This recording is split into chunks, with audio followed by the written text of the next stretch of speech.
Let's turn now to Pulitzer Prize-winning journalist David K. Johnston, author of Free Lunch: How the Wealthiest Americans Enrich Themselves at Government Expense and Stick You with the Bill.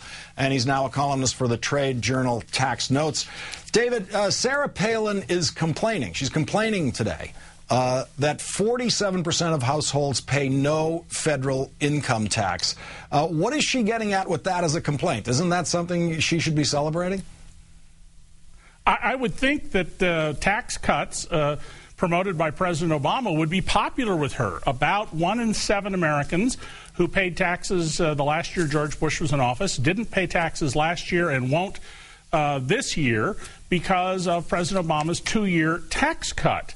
So, yes, you would think she'd be in favor of that. And by the way, where is Sarah Palin about people who make billion-dollar incomes and are allowed to pay 0 taxes under our tax code?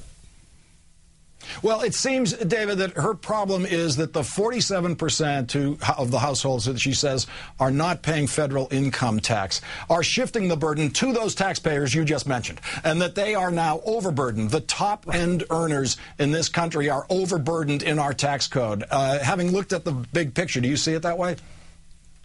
Not at all. In fact, the tax burden of those Americans rises, but once you get to the plutocrat group, the $10 million year up group, and we have people who are making $3 and $4 billion incomes year after year now in this country, and they pay less tax than Americans making $500 a week, which is what half of all workers earn in this country, and less tax than the people who are in the Tea Party movement. And that's, it seems to me, ought to be our focus. Why are we borrowing money and cutting programs so that people who are taking in literally $2, $3, $4 billion a year can make a deal with the government to pay their taxes 5 or 10 or 40 years from now? And the federal income tax is not the only tax that hits taxpayers. And as we know, 75% of taxpayers actually pay more in the so-called payroll taxes, the taxes on Social Security and Medicare, than they do in their income tax burden. And so when you factor in what people are paying on these other taxes, there's a large burden that's being distributed across the board here, isn't there? Oh, absolutely. And in fact, we have something reasonably close to a flat tax until you get to the very, very wealthy class.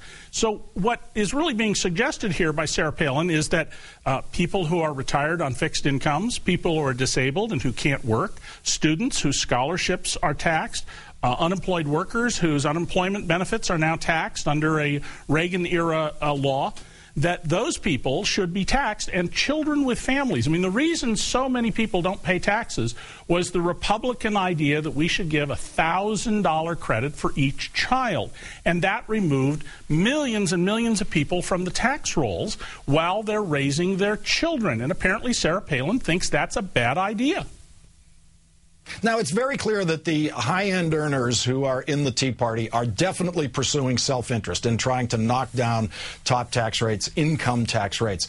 But the lower earners, anybody making under $75,000 in the Tea Party, are they logically pursuing their own rational interests by the Tea Party agenda? Well, they think they're pursuing their own interest because the news media that I spent many years in has not done a good job of explaining this, Lawrence. And the reality is that they would be much better off under a system that was truly progressive.